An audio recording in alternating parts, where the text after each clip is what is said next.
Sejam muito bem-vindos a mais um episódio aqui do Conexão Vertical, que tem como meta e missão trazer toda semana aqui convidados de alto valor, que vai trazer assuntos muito interessantes para o seu dia a dia, para a sua vida, enfim, para o seu autoconhecimento. E hoje eu tenho aqui comigo o psicanalista, professor Samuel Viana, que vai falar de assuntos diversos, que vai trazer uma contribuição muito boa para todos nós. E se você está chegando agora no nosso canal, não esquece de compartilhar, clicar no sininho, porque toda semana teremos assuntos densos e de alto valor aqui com a gente. Samuel, fica à vontade para falar um pouquinho sobre você, como é que, como é que se deu o Samuel professor, o Samuel terapeuta integrativo. Fala para nós sobre isso. Olá, Ney. Primeiramente, muito obrigado pelo convite. Fico muito feliz de estar aqui com você hoje, para que a gente possa explorar aí esses caminhos todos Eu que agradeço. e falar um pouco da minha atuação, do meu trabalho, de como eu venho construindo essa jornada até aqui. Então, inicialmente, Certo. muito obrigado aí Imagina, é uma honra para mim aí ter comigo aqui o professor Samuel. Poxa vida, quanto tempo de jornada aqui na estrada que você está aí nessa missão, vamos dizer, chamar de sim, missão. sim. Já se vão aí mais de 15 anos de trabalho com o desenvolvimento humano, Uhum, com foco aí, com um olhar humanista mesmo a esses processos, seja de forma individual, no ambiente terapêutico, em empresas ou mesmo em sala uhum. de aula como professor. Então a Aí. minha jornada começou muito cedo. Eu começo já lecionando, começo na academia com 26 anos de idade, né? 25 para 26 anos de idade. Ali eu já começo como professor e também com um trabalho de pesquisa junto, porque o professor acaba também pesquisando muito, seja para desenvolver uma aula, para desenvolver um artigo, para desenvolver um trabalho, e ali já começa esse meu olhar pro ser humano. Certo. Porque ali já começo a desenvolver essa área também de filosofia, psicologia, antropologia, um olhar assim mais abrangente do que eu estava ali estudando naquele momento. E começo, né? Ali desse universo é um pulo para a psicanálise. Então a psicanálise foi minha porta de entrada. A psicanálise ali clássica mesmo, estudando principalmente a escola inglesa, no segundo momento, Certo. que são autores aí que eu considero mais humanistas, numa segunda linha ali, vindo de Freud, né? A gente começa estudando a base, claro, freudiana, Não muda, né? mas aí a gente vai evoluindo ali para um segundo momento. E começo, a partir daí sinto essa necessidade, né? A base do curso é essa, a gente tem que fazer, a gente tem que atender, né, um processo com supervisão, claro, e também começo fazendo análise pessoal. Então esse é um olhar, e junto com isso, alguns processos foram acontecendo na minha vida, e alguns processos assim bem dolorosos relacionados a luto, perdas, traumas, e eu encontro ali, começo ali também a olhar para mim de forma mais profunda. Então acho que o trabalho ele foi se dando a partir de um lugar de buscar se curar e entregar para o mundo aquilo que está fazendo sentido na minha vida, aquilo que está trazendo benefícios reais. Então, esse é o começo da minha jornada. É, na essência, né, buscar se curar. Certo. Quando você fala na essência buscar se curar, você só passou a ter esse olhar quando as dores emocionais te atingiram, foi assim? Nossa, muito bom você falar nisso, acho que é o gatilho, né? O gatilho veio aí. No momento você vai levando uma vida organizada, uma vida assim tranquila, né? Dentro ali do que você considera uma vida boa, uma vida sob controle, e vem esses fatos que te desorganizam. No caso, me desorganizaram isso. Tiraram ali do lugar que eu estava, e a partir daí eu falei: opa, alguma coisa não está boa.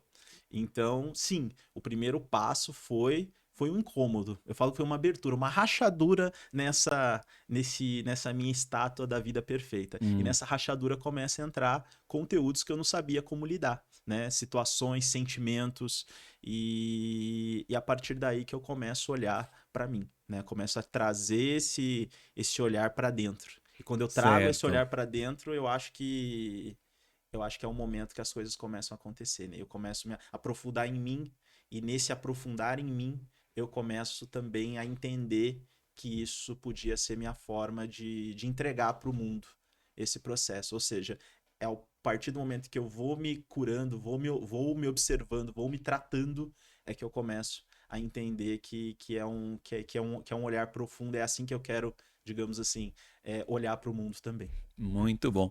Você falou da psicanálise clássica. A gente sempre começa lá em Freud, a gente sempre ouve falar em Freud desde pequeno. E um dos alunos de Freud marcou a geração que acabou até rompendo com Freud, talvez por conflito de ideias, talvez não por conflito de ideias, que foi Jung.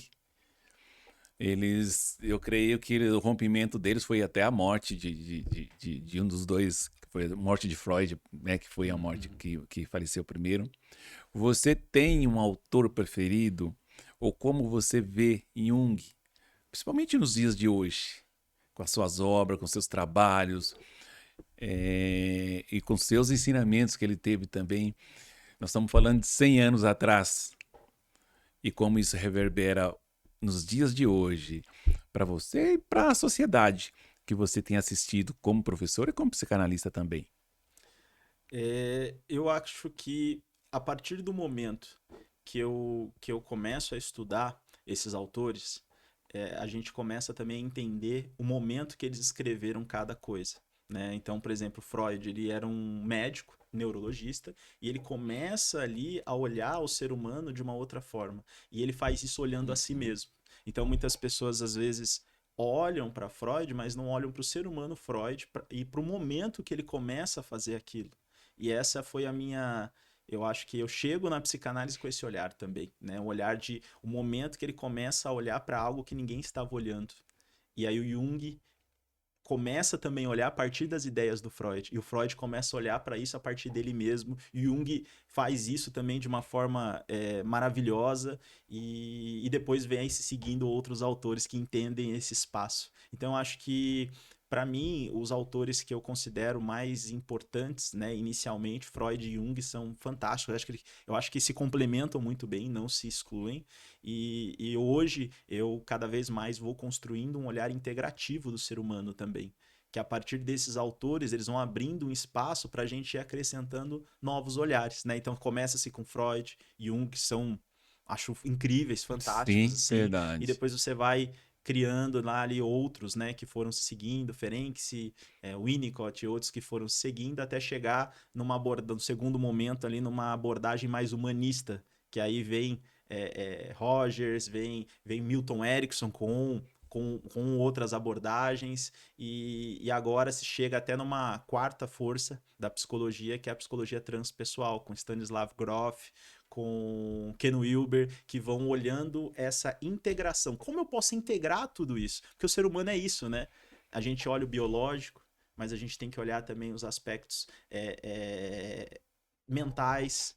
A gente tem que olhar como é a vida, como Sim, funciona. A gente pode olhar de uma forma verdade. sistêmica, como que essa pessoa se organiza dentro ali, a família. E também o ser humano também é um ser espiritual. Ele se conecta com a espiritualidade. Então, eu acho que hoje eu tenho olhado que cada autor olha para um aspecto do ser humano, e integrar isso é muito interessante e muito proveitoso, tanto para o autodesenvolvimento como para o trabalho clínico. Muito bem, que legal. Como professor, você falou dos seus estudos sobre esses autores. Acredito que você estudou um pouquinho de cada um. Alguns você aprofundou mais, outros menos.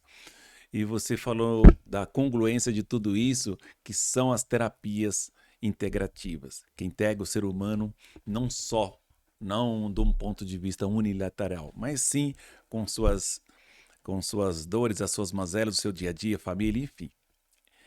As terapias integrativas, você acha que daqui em diante são as que funcionam ou elas são apenas um nome novo para se mais bonito, para trazer mais, vamos dizer assim, trazer um nome pomposo, vamos dizer assim. Perfeito. É muito, muito interessante quando a gente olha para essa palavra, né? Integrar. integrativa, né? Lá vem do termo integrare, que é, na verdade, às vezes as pessoas pensam que é só juntar, né? Como se estivesse fazendo um bolo, colocar no liquidificador e bater. Mas, na verdade, tudo nasce a partir do ser humano. Nasce a partir do sofrimento. Nasce a partir da existência.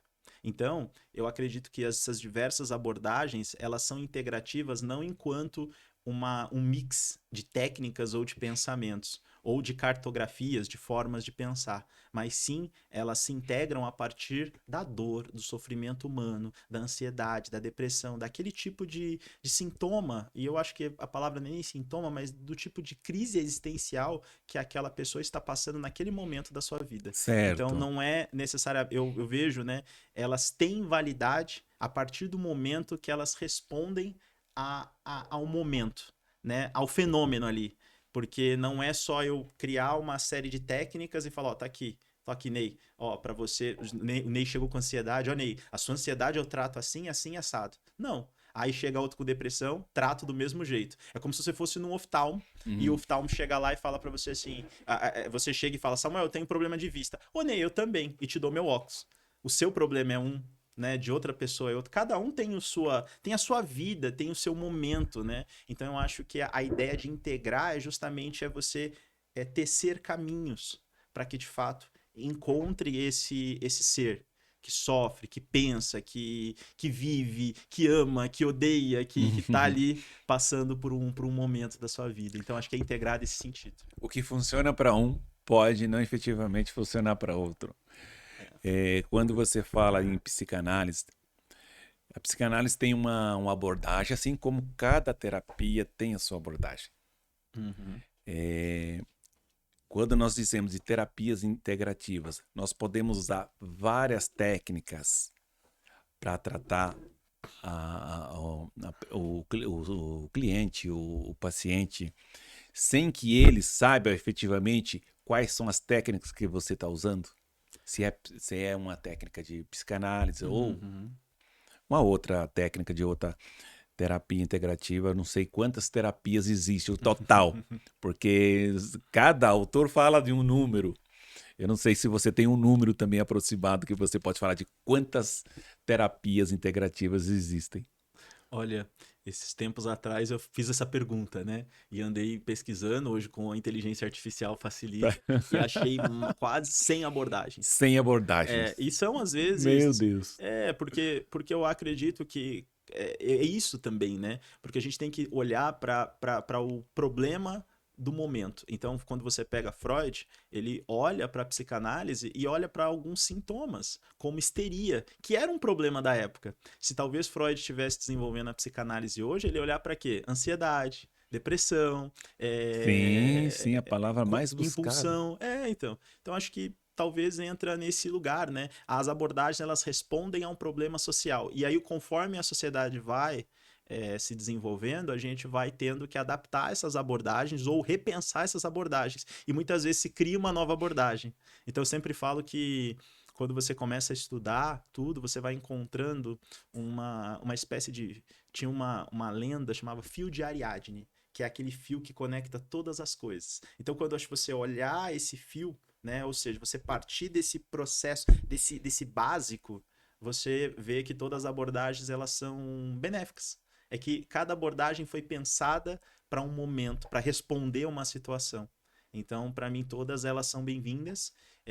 Mas, lembrando, né, a gente fala muito de abordagem, tem a máxima do Jung, que é quando você domine todas as técnicas, tenha todas as abordagens, mas quando você tiver com um ser humano, seja Seja apenas apenas um outro ser humano. Então, acho que para mim, essa Essa. máxima é a que mata esse olhar.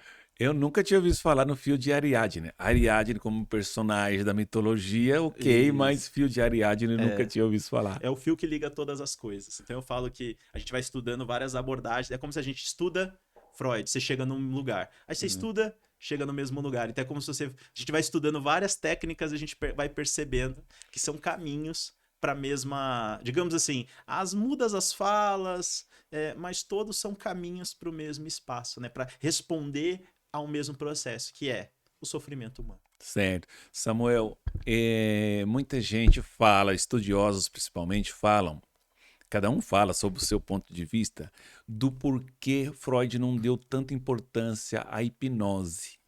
Ele teve, ele conheceu, e no processo de configuração, eu digo assim, da psicanálise, ele não aparenta assim que ele deu uma atenção ao que muito se dá hoje, a hipnose. Na sua opinião, Freud não aderiu à hipnose porque ele não acreditava nesse processo, nesse processo terapêutico? Perfeito.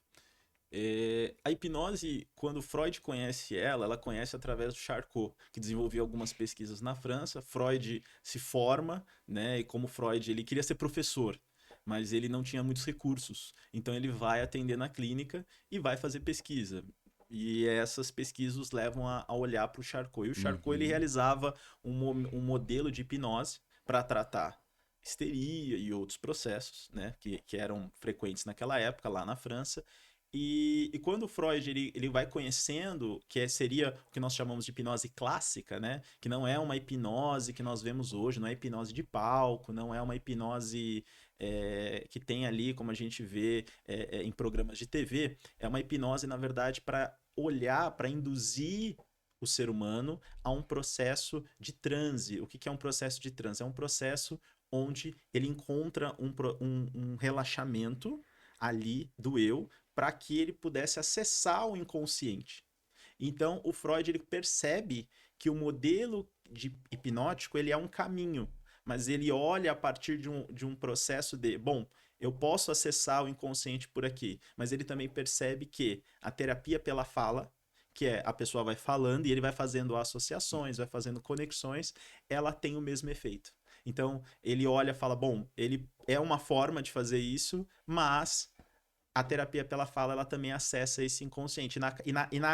No viés do Freud, que era um viés também, ele queria ser professor, ou seja, ele não estava no, digamos assim, no estilo livre, ele queria levar aquilo, o desejo dele era comprovar algo na academia. Ele Certo. percebe que a terapia pela fala seria mais comprovável, seria científico do que de fato o processo hipnótico. Mas o processo hipnótico, nesse modelo que eu trago, né, que é de você baixar um pouco a tensão, baixar as defesas. É um Relaxar. processo, relaxar, é um processo usado desde aí de Babilônia, Antigo Egito, que é o transe, né? O transe, o processo de transe, ele é usado em muitas religiões hoje em dia, religiões de matriz africana, de matriz europeia também, asiática. Então, o próprio processo de meditação é um processo de transe, né? Então, é muito importante associar nesse contexto, né, a hipnose como um caminho, sim, de tratamento, quando realizada de uma forma clínica, né, com esse Certo. olhar. Você ainda acha que nos dias de hoje a gente precisa desmistificar a hipnose? Ainda existe essa necessidade? Sim, eu acredito que tudo o processo místico, né? Quando a gente fala de místico, que é uma experiência mística, é uma experiência que nós não se compreende de forma cognitiva. Então, existem muitas coisas que hoje chegam ao ser humano que trazem melhora cognitiva, trazem bem-estar, mas muitas vezes não estão enquadrados dentro do método cartesiano de fazer ciência. Porque fazer ciência hoje é você colocar num método cartesiano, que é você dividir em partes e ir estudando cada parte. Sim. Mas existem formas hoje, cada vez mais experiências místicas, e quando místico a gente traz desse lugar, né, é algo que não se explica de forma cognitiva, eu acredito que a hipnose está nesse campo, né? Assim como outras terapias que hoje estão sendo muito utilizadas e têm aí ganhos, mas elas não se explicam. Uma delas é a experiência religiosa, né? Como que hoje não se tem modelos de explicar ainda a fundo a experiência religiosa, a experiência mística, o bem que ela faz. Mas, claro, se entende que se faz bem uma pessoa ter uma religião, Sim. mas você não consegue explicar, digamos assim, de forma profunda, a não ser hoje neurobiológica, que estão se estudando, o que uma pessoa ter fé faz no cérebro dela. Eu acredito que exista, assim, muitas coisas místicas que fazem bem ao ser humano, mística no sentido de experiência que não se pode provar com a ciência cartesiana que podem sim beneficiar o ser humano. Eu acredito bastante nisso. Caramba. Uma experiência mística é uma experiência com, vamos dizer assim, com Deus, podemos dizer assim? Nossa, você sabe que essa é um dos meus campos de estudo atuais, né? Ah, é? Experiência mística. Porque eu acredito que o olhar para a experiência mística é o olhar de uma conexão profunda Sem com dúvida. você mesmo. Inicialmente. Então você olha aí grandes figuras, né, da humanidade e você olha desde Buda, Jesus Cristo, São Francisco de Assis, tiveram experiências místicas, eles tiveram conexões místicas e todos esses outros que foram se seguindo, né? E eu Uhum. acredito que a experiência mística é uma experiência profunda, não só de conexão com Deus, mas de conexão consigo mesmo. Então e é um processo assim muito profundo de autodescoberta. E eu olho para a experiência mística como sendo também um caminho para o bem-estar humano. Eu tenho essa impressão que quando você tem uma experiência mística, e muitas vezes a gente tem essas experiências, tá? E não só esses sábios, pessoas que têm, às vezes, processos de vida e morte, sabe? A pessoa sofre um acidente, As fica em EQMs. coma. Isso é uma experiência mística. Ela volta e você percebe que ela já é uma pessoa com outro olhar. Tem hoje também as terapias psicodélicas. Tem uma terapia psicodélica que é realizada na região do Quênia, onde de fato a experiência mística faz parte. Então existem. Hoje nós olhamos a experiência mística como algo muito distante, nós, de uma sociedade ocidental. Mas quando você vai para outras cosmologias, como nessas regiões africanas, ela faz parte da vida. Ela é necessária, inclusive, para se viver. Uma pessoa passar por uma experiência mística. Então eu acredito que quando a gente olha, né, nesse olhar nosso, né, hoje ocidental, mais cartesiano, a experiência mística é uma coisa meio perigosa até, né? Que as pessoas têm medo, né? Sim, Mas sim, quando a gente claro. vai para uma outra cosmologia, por exemplo, né, como a própria cosmologia dos povos originários, experiência mística era parte da vida deles. Eles viviam misticamente, né? A experiência mística, ou seja, aquilo que não se pode explicar, fazia Sim. parte do cotidiano, né? Sim, e muito interessante você falar isso, porque eu acredito, não sei se você também vê assim, que as tecnologias, a televisão, o rádio, vamos começar do fax, que já ficou no passado, mas enfim, vamos falar que as tecnologias que foram se criando ao longo do tempo, será que de fato elas nos afastaram dessas experiências místicas? Ah, Ney, eu acredito que to- tudo que se afasta, tudo que afasta o homem dele mesmo, de olhar para dentro, de olhar para quem eu sou, afasta o homem de uma experiência mística, de uma experiência não só com a sua espiritualidade, que a gente muitas vezes reduz a mística à espiritualidade, mas não é verdade, como eu falei, tem experiências aí de outros tipos. Uma pessoa quando passa, por exemplo, numa cirurgia, uma cirurgia Sim, que eu envolve ali um conheço risco várias de morte. histórias. Quando a pessoa passa por uma cirurgia e volta, é uma experiência mística muitas vezes, porque ela sentiu a iminência de uma mudança profunda na sua vida, inclusive a finitude da vida, né? O povo tolteca, eles dizem, né, que para uma das formas, uma forma que eles viviam misticamente, eles consideravam que o ser humano deveria andar para um bom olhar com a morte a uma distância de um braço esquerdo. O que isso quer dizer? É que ele devia olhar Puxa vida, hein? constantemente para a finitude A da vida. finitude da E vida. às A morte vezes está ao lado. a morte está ao lado, tá aqui, a uma distância de um braço esquerdo, né? Então, eu acredito que esse olhar da experiência mística, de olhar que nós somos seres finitos, de olhar de fato para quem nós somos nesse universo, é uma experiência mística. Mas, no fundo, é uma experiência real, né? Nós vamos morrer, nós estamos num mundo, mas a gente vive como se não tivesse fim, né? Então, eu acho que aí a tecnologia faz a gente ficar imerso nesse transe. E aí a gente pode falar até de transe, usar essa palavra, que é um transe. Sim. Eu tô ali vivendo como se minha vida não tivesse fim. E de repente, uma doença. Uau, minha vida pode ter fim. E aí a pessoa repensa, né? Aquela pessoa que só trabalhava, para de trabalhar tanto. Aquela pessoa que não dava tanta atenção para os filhos, para a família, começa a dar atenção.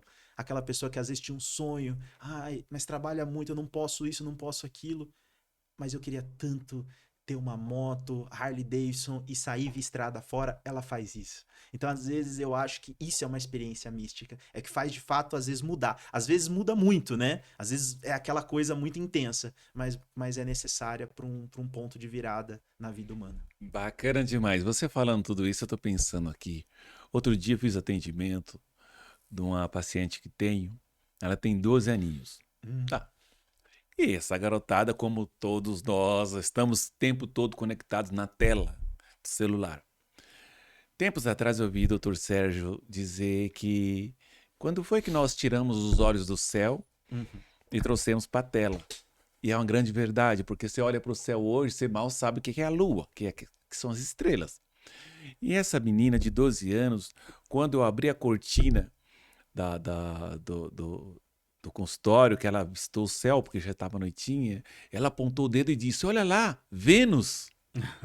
Eu falei, até na hora eu demorei um pouquinho, porque eu achei lindo isso da parte de uma garota de 12 anos que já está se conectando com a natureza, com o céu. Puxa vida, não tem só a lua no céu, tem estrelas. As estrelas têm nome, impossível saber o nome de todas, mas algumas, Três Marias, Sírios e tantas outras mais que estão ali numa percepção maior. Você acredita que pessoas assim têm uma facilidade maior em viver experiências místicas? Eu trabalhei bastante, né? Venho trabalhando há bastante tempo com educação. Eu trabalhei, né, tanto como professor dentro de sala de aula e fora também, desde educação básica, educação infantil, até ensino médio e onde eu leciono, que é o ensino superior. E o que eu percebi é que as crianças elas são místicas por natureza. A criança já nasce mística e conforme o tempo, como a gente traz uma educação, é uma educação que vai moldando o cognitivo para um movimento diferente, a criança ela vai se desmistificando ao longo do tempo.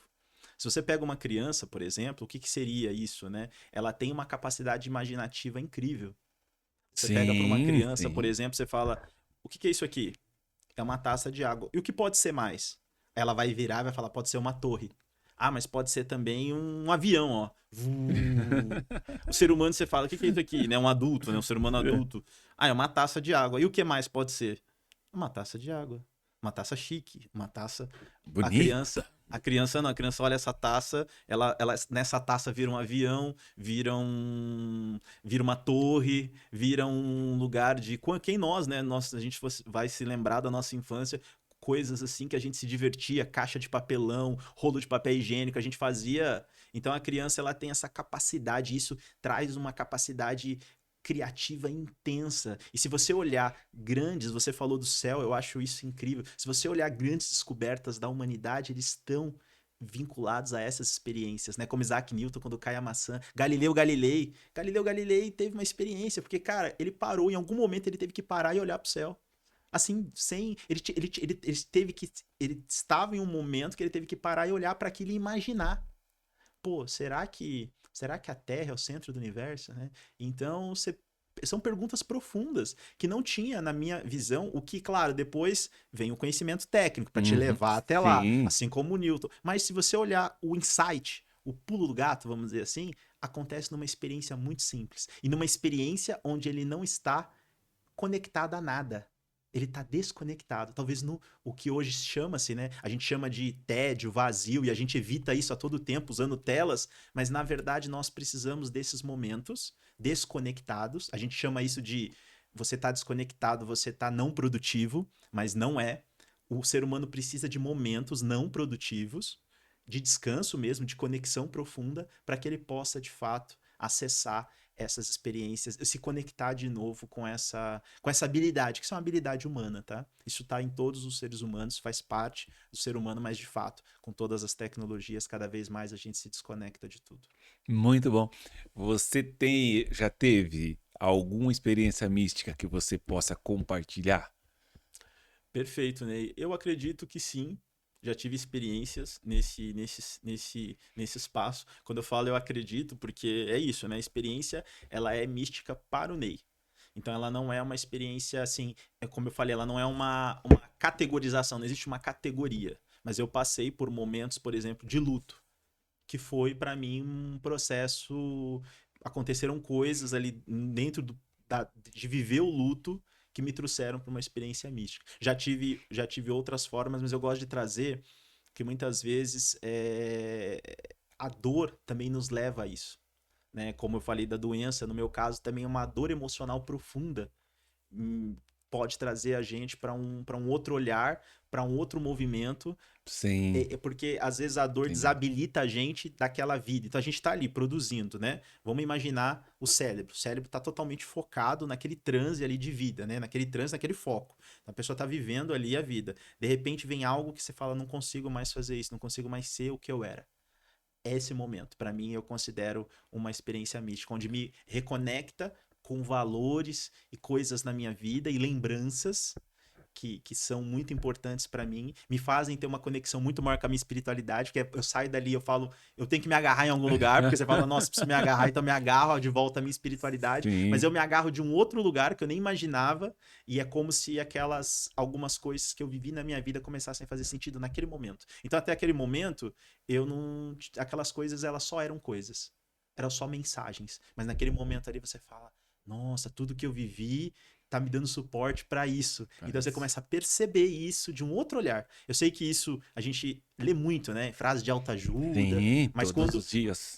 lê uma coisa, sim, a experiência quando ela é nesse nível, ela é na pele, na carne, né? Você sente ali, você fala, nossa. Então, sabe? É E isso. aquela frase simples se torna uma frase imensa. E aquela palavra de aquele profeta que você segue, daquele ser, daquele mestre espiritual, seja de Buda, Jesus, Krishna, você escuta de um outro lugar e você fala, uau, é isso que queria dizer. E aí talvez é isso, né? É uma palavra, livros, e essas palavras, né, são atemporais. Esses mestres deixaram palavras para que, que, que, que, digamos assim, elas vão servir para aquele momento. Mas você já não escutou isso? Já, mas agora eu escutei de novo. E foi E foi diferente. diferente. É isso. Reverberou um monte de É, coisa. é, Trouxe... é. Samuel, isso é muito interessante. E eu vou compartilhar com você uma experiência que uma pessoa me contou. E eu fiquei procurando vivenciar com ela enquanto ela me contava. Ela passou muito mal, desmaiou, e ela ficou 43 dias em coma. E ela, nesse processo que ela vivia em coma, nesses momentos, ela se via como se andando em um local onde só tinha pedras. Ela subia e descia pedra, subia e descia pedra, subia e descia. E aquilo a cansava de forma muito brusca. Até que um dia, em um momento, ela deitou-se para... não aguentava mais caminhar. E chegou até ela uma mulher com sotaque oriental. Ela só entendia que a mulher falava: Maria, eu sou Maria e vim te ajudar. Logo eu pensei, falei, ela é católica, devota de Nossa Nossa Senhora. Senhora. Mas não, ela não é católica, ela é de uma outra, professa uma outra religião, mas ela é muito aberta à espiritualidade. E, e a Maria chegando para ela falou assim: eu posso fazer uma massagem em você? Claro, ela aceitou. E a Maria começou massageando a ponta dos dedos dela, foi se estendendo pelos pés. Onde Maria ia massageando, é Uhum, como se voltasse a circular o sangue, é como se voltasse a ter vida. Eu não sei lhe explicar com uhum, palavras técnicas o que iria acontecendo. Mas onde Maria ia massageando, ia se dando novamente vida. E assim uhum, foi. Foi subindo as pernas, joelhos, enfim. Quando Maria terminou de fazer o processo que chegou no topo da cabeça, ela acordou do coma e foi aquele auê, porque até o túmulo já tinha comprado para ela, uhum. porque não havia Via mais. esperança. E eu acredito muito nessas experiências. Claro que cada um tem o seu. Não podemos provar, entre aspas, porque nesse caso, qual é a forma de provar a equipe médica que estava ali com aquele paciente durante 43 dias e essa pessoa não tinha mais possibilidade, de repente ela ressurge e essa pessoa está viva, nós podemos trazê-la aqui para conversar com a gente, ela vai contar exatamente o que eu estou lhe contando. Então, as experiências místicas também, podemos até não entendê-las, mas nós vemos, nós temos que concordar com os resultados que ela traz. Concorda? Concordo, Ney. Primeiro, muito obrigado pela sua partilha. É uma partilha muito, muito profunda, né?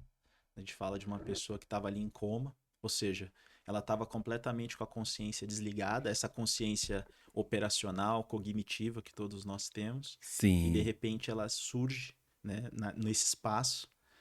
Um, o Jung chamaria de um arquétipo, vamos chamar de fato de uma figura, de uma imagem que era importante para ela, de algum lugar. Talvez a gente não professa aquela fé, mas aquela figura fica na nossa mente. É como se essas imagens elas voltam. É como se, um exemplo, eu lembro, é uma imagem que ficou na minha mente, da minha avó católica com um tercinho de plástico rezando e colocando embaixo do travesseiro. É uma imagem que fica.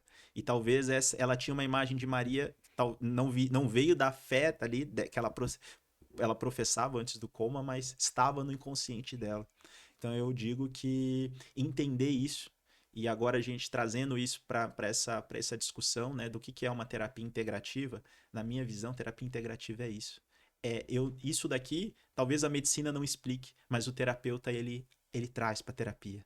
Ele abarca, ele não julga, ele compreende. Então eu falo que terapia a gente tem que abrir, né, nessa visão mais integrativa, e eu falo dessas forças em terapia, talvez essa seja a quinta força, muito falada hoje por alguns autores, como Roberto Crema, Pierre Weil e outros, que falam sobre essa integração de tudo isso, né? Talvez a psicanálise não consiga abarcar essa experiência, sim. mas o Jung começou a abarcar isso, falou assim, não, ô Freud, isso aqui também faz parte. Eu falei, não, isso aí vamos excluir, que isso não dá para provar. O Jung falou, não, traz, e hoje muitos autores já têm trazido isso e colocado isso como de fato uma terapia integral, que é olhar para todas essas experiências. A gente não descarta nada, Ney, porque tudo faz parte da experiência. E a gente não julga nada, a gente não classifica nada, né? A gente não coloca o ser humano enquanto terapeuta, que eu acho que é um dos grandes pontos do terapeuta é a análise.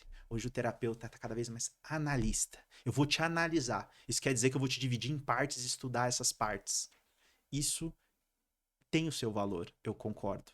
Talvez biologicamente. Mas e essa outra parte? A gente exclui? Eu vou dizer que essa mulher estava. Porque talvez a explicação mais analítica seja: não, isso aí é porque ela estava em coma, induzida Uhum. e teve um delírio. Teve um delírio. Acabou. Aí, se esse delírio continuar, eu levo lá pro livro de classificações de doenças mentais. Talvez isso aqui é um delírio, delírio é esquizofrenia, ou. Ah, esquizofrenia. Então, isso aqui, te dá um tratamento, te dá um remedinho para esquizofrenia, e talvez o terapeuta, esse olhar ele não é excluído, veja bem. Né? Não que eu não excluo, eu excluo, ah, não, então isso quer dizer que você não vai tratar. Não, sim, mas o terapeuta ele acolhe isso não enquanto um transtorno, mas enquanto de fato uma imagem, um símbolo que naquele momento fez parte da vida dela e trouxe ela de volta de um coma.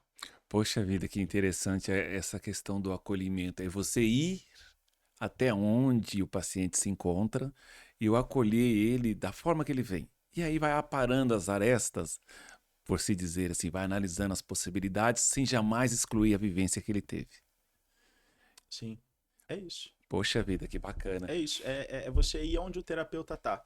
E essas técnicas, eles servem mais pro terapeuta do que pro paciente. Porque para a pessoa que está ali, né? E até uma palavra interessante nessa, nessa nova abordagem da terapia, cada vez mais a gente tira a palavra paciente, né? E eu trago em outras duas palavras que eu trouxe de outras duas abordagens. Da psicologia transpessoal, Hum. eles trazem uma abordagem que eu gosto bastante, chamada de amigo evolutivo. Amigo evolutivo? É, Poxa, e é a primeira vez que eu vejo é, falar, hein? Amigo evolutivo. porque a ideia é Mas aquela pessoa está num processo evolutivo e eu sim, também, e a gente se encontra nesse deserto sim. que é Naquele a Terra, ponto, naquele ponto, e tem um motivo porque você encontrou essa pessoa, porque aquela pessoa também, o terapeuta, ela chega até o terapeuta por um motivo. Obviamente, você sabe, o terapeuta também faz terapia porque chega para ele também. Então é interessante porque, e só chega às vezes pro terapeuta, porque o terapeuta também consegue acolher aquilo. Então eu acho que quando o terapeuta ele se abre para tudo isso, essas pessoas vão chegando. E aí se tornam amigos evolutivos, não eu sou o terapeuta, você é paciente. Não tem esse distanciamento. Não, A gente fica lado a lado. E uma abordagem da filosofia clínica, eles chamam de partilhante. É alguém que vai partilhar a história dele com você. Então não é paciente, partilhante. partilhando. Eu gosto dessas duas definições para essas pessoas que chegam até mim. São meus amigos evolutivos e são partilhantes. Ou seja, alguém que vai partilhar a vida comigo. Eu achei bem bacana isso aí, porque quando eu digo paciente, é como se eu colocasse a pessoa, pelo menos eu tenho essa visão, É, talvez apequenada, mas colocar a pessoa um pouco, você é o terapeuta, é. e na verdade você pode estar no momento como terapeuta, mas Uhum. todos nós somos terapeutas em algum momento. Você concorda com isso? Concordo, Ney. É porque eu acredito que vem dessa linha, né? De que para que eu trate alguém, eu tenho que estar um degrau acima. É como o professor hoje, né? O professor hoje vai se tornando cada vez mais um facilitador. Eu acho que o terapeuta Facilitador. também, né? Porque o segredo da terapia não é eu criar uma relação com você de poder ou de cima a baixo. É eu te habilitar dentro daquele lugar que eu consegui também me habilitar ou estou me habilitando. Então o terapeuta, ele tá nesse espaço também. Ou seja, não é o terapeuta colocar no espaço assim, ó, eu já me curei e você tá aí se curando. Não, eu também estou aqui trabalhando em mim e chega você e esse conteúdo que chega, eu já vi algumas coisas em mim, então vamos trabalhar juntos. Então, acho que é um espaço mais colaborativo, de facilitação, do que um espaço de eu sou o mestre, você é o aprendiz. Oi. Não é. Eu acho que a terapia ela acaba trazendo esse contexto, né, que vem da escola, que não nos esqueçamos que vem do conceito militar, né? De cima a Sim, baixo, né? Eu dou ordem e você obedece. Aí vai para a escola, eu sou o professor, você é o aluno. E aí depois vai para terapia, eu sou o terapeuta, você. A gente volta à mentalidade cartesiana. Isso, muitas vezes, é interessante porque também protege o terapeuta, né? Porque você não entra no jogo, você não sente junto, você não.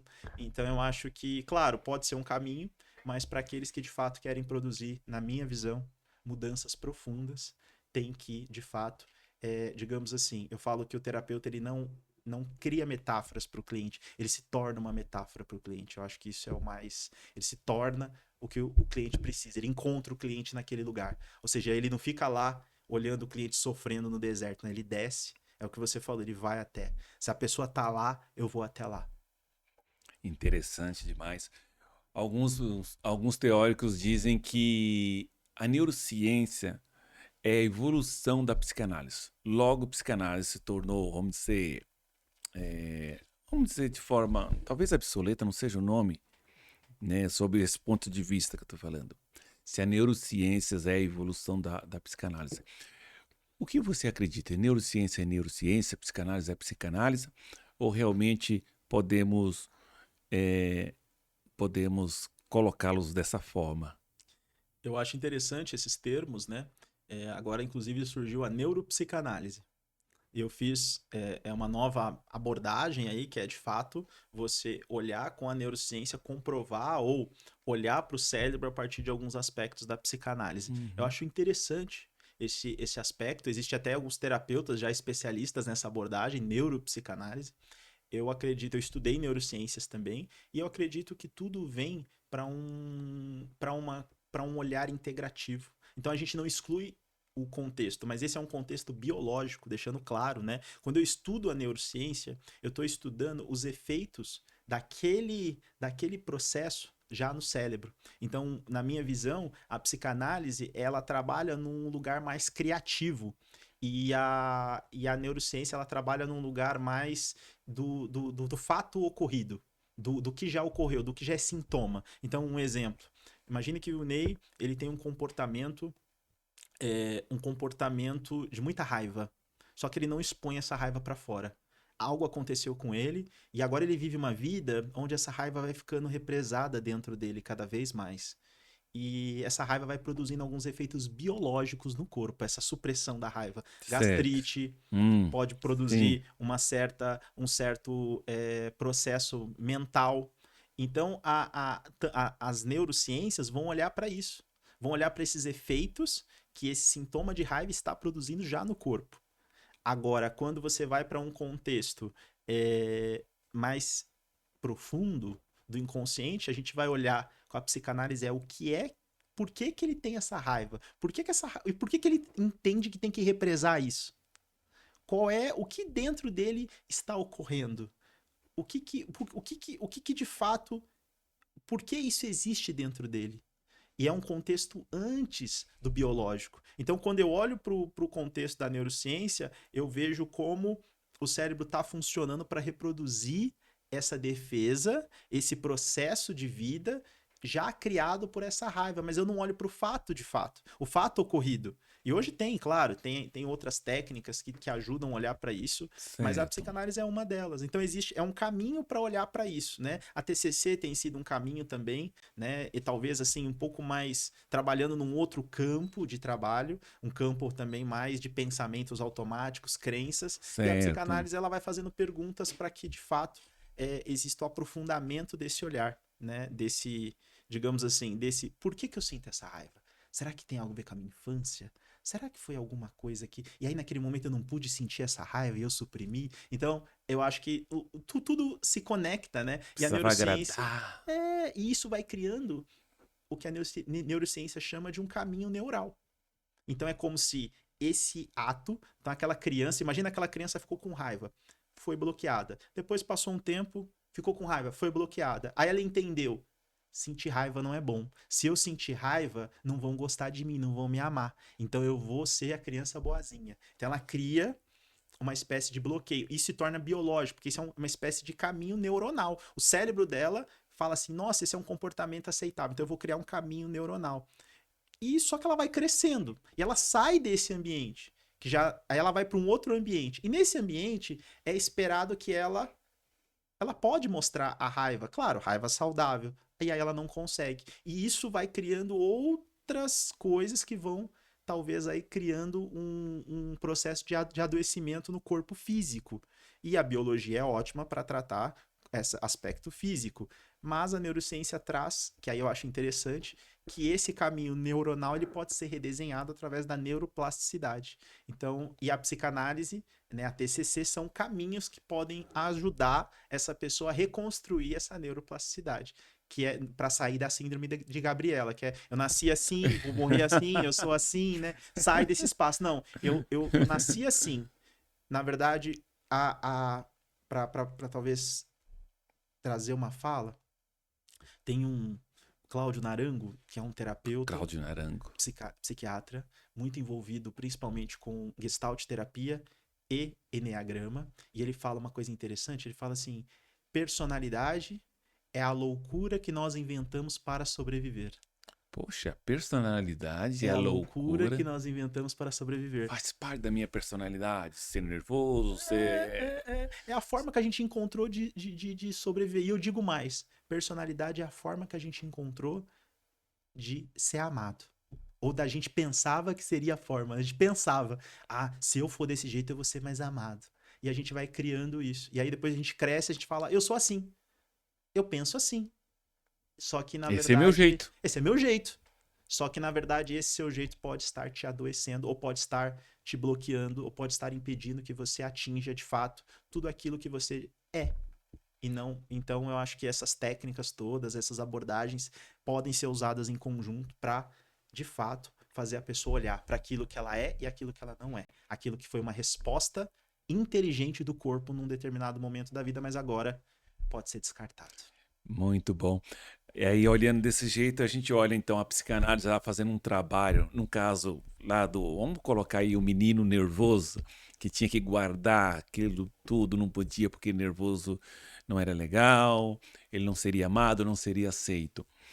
Então a psicanálise seria usada para poder fazer um trabalho do porquê e a neurociência estabeleceria aqui um contato aqui, aqui na frente, né? Vamos dizer Uhum. assim, das consequências dessa raiva aí no seu dia a dia, do porquê ele guardou tudo isso. Perfeito. Vou te dar um panorama integrativo aqui, para a gente olhar para isso de várias formas.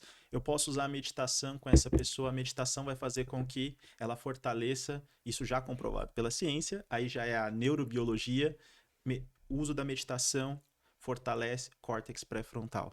Começa a fazer com que a pessoa tenha mais controle sobre os seus impulsos. Então ela começa a não só controlar essa raiva, mas educar essa raiva. Meditação. Posso usar conceitos da hipnose de transe para relaxar essa forma de ver o mundo muito rígida para, de fato, ela absorver novos conteúdos. Posso usar a psicanálise para que ela fale sobre isso. E nessa fala, também ela vai produzindo uma nova forma de olhar para isso. Vai também relaxando, vamos dizer assim, esse aspecto da neurociência. Posso olhar para TCC para que, de fato, comece a observar crenças que ela foi criando naquele tempo. Ou seja, essa crença, talvez essa crença é uma crença forte. Se eu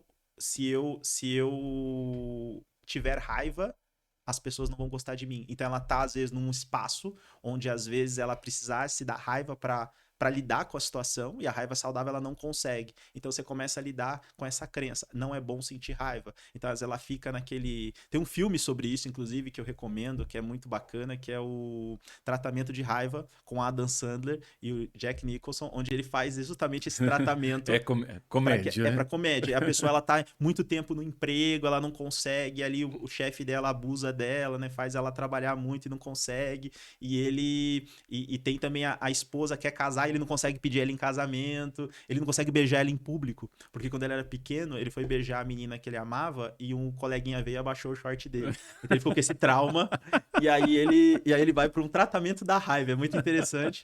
E eu gosto muito desse filme porque ele explica isso muito. Ele vai. E aí, claro, Jack Nicholson é o terapeuta, vai passando ele por processos para que ele possa aprender a olhar para essa raiva não como uma inimiga, mas como algo que benéfica para a vida dele, né? E quando a gente fala raiva, tem muita coisa embutida, né? Então eu acho que todas essas terapias a gente pode usar para ir. A espiritualidade, uma pessoa hoje já também tem estudos de pessoas que têm uma espiritualidade mais ativa, o orar, o rezar, o meditar, tudo isso fortalece córtex, fortalece resposta para ela mesma. Então é um processo de autoconhecimento. Então acho que é o que eu falo, a gente tem que usar tudo. A gente não pode se limitar assim, eu sigo essa linha, eu vou tratar tudo por essa linha. É você se você Limitar. você não olhar o ser humano na sua integridade, né? A cartografia da mente do ser humano é complexa, né? Não é fácil. Tanto que existem milhões de neurônios, bilhões de neurônios trabalhando ali. E a verdade, vamos falar sério, né? A neurociência hoje ela explica muita coisa, mas é muito pouco. Por exemplo, no aspecto de consciência. Né? Então eu acho que o ser humano ele é muito mais complexo, muito mais inteiro, muito mais denso do que de fato a gente pode explicar numa única técnica. Muito bom.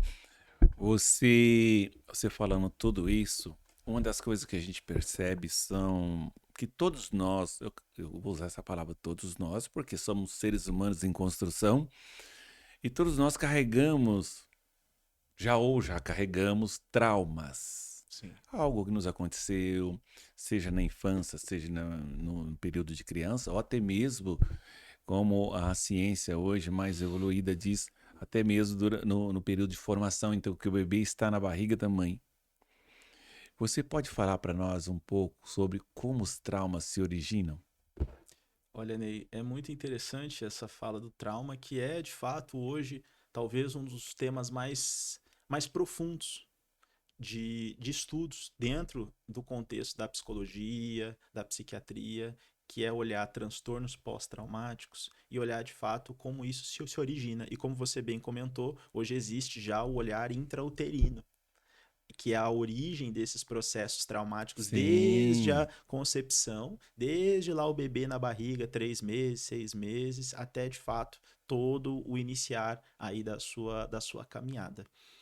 E quando a gente fala do trauma, é importante te trazer uma definição.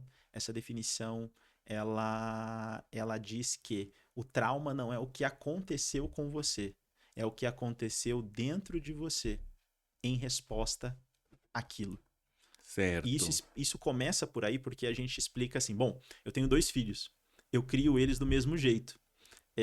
Isso quer dizer que eles vão sentir do mesmo jeito. Não. Não, Inclusive, de gêmeos jeito nenhum. idênticos, cada um tem uma experiência com a vida. Ou seja, algo acontece dentro de nós em resposta àquilo que está acontecendo fora de nós. E isso é totalmente individual.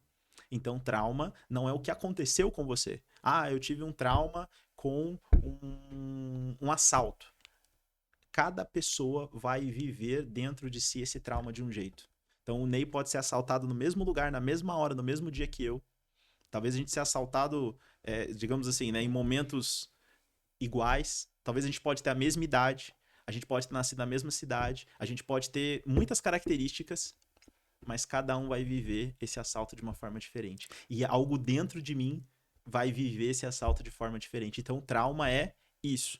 E essa parte que viveu isso, ela fica, digamos assim, ela fica congelada, porque é como se fosse um estímulo extremamente intenso aquilo que está acontecendo naquele momento. Ou seja, eu não consigo lidar com aquilo. Aquela emoção é muito intensa. Eu tô sendo assaltado, eu Sim. posso morrer. É como se o seu corpo entrasse em pânico, em sobrecarga. Então, naquele momento ali, o trauma, ele se origina internamente como resposta ou uma tentativa de resposta àquela situação extremamente intensa. Só que, de fato, a gente não tem ferramentas para lidar com aquilo. E quando ocorre dentro do útero, ocorre também dessa forma. Então, imagina o bebê lá dentro. Ou seja, um bebê que não tem. A consciência dele é que ele é uma parte de algo. E, de repente, ele sofre uma batida. Ou, de repente, existe uma supressão de oxigênio dentro da barriga, esse bebê ele pensa que ele vai morrer, né? Ou seja, eu não vou. Porque aquela sensação, o bebê é inteiramente sensação, né? Então ele tá ali e de repente teve uma supressão de ar. Ou a mãe viveu uma emoção muito intensa, essa emoção chega até o bebê. Então, o trauma, e o bebê ele vai simbolizar aquilo do jeito que ele pode. Então, o trauma é a forma que eu simbolizei, que eu encontrei, que eu vivi aquele evento traumático, desde a barriga da mãe até a vida adulta. Poxa vida, quantas pessoas não carregam bagagem desnecessária em função de um trauma? Andam por aí absortas com traumas adquiridos e muitas vezes isso entra no processo que a gente chama de automático, é famoso, eu tô no automático, né? Ah, nossa, eu tô no. E às vezes a gente chama até de correria. Hoje em dia Uhum. a palavra da vez é correria. Rapaz, eu estou na correria. Muita gente está nessa correria, que é a famosa a corrida de hamster, onde você corre, corre de verdade, mas não sai do lugar. Muitas vezes em função de traumas. Eu falo que o trauma hoje, ele é o profundo, porque o Freud ele começa estudando isso, né? Ele começa assim, qual é a causa que levou essas mulheres a ficarem histéricas? Então ele começa olhando o inconsciente a partir desse contexto também, né? Não só esse, mas também, e aí ele vai atrás desse momento, digamos assim, o que será que aconteceu para que essas pessoas tivessem comportamentos tão desconectados? Porque se a gente pensar, quando a gente tem, né, um evento tão traumático, a gente tem nesse momento respostas muito básicas. A gente pode lutar, a gente pode congelar e a Sim. gente pode fugir.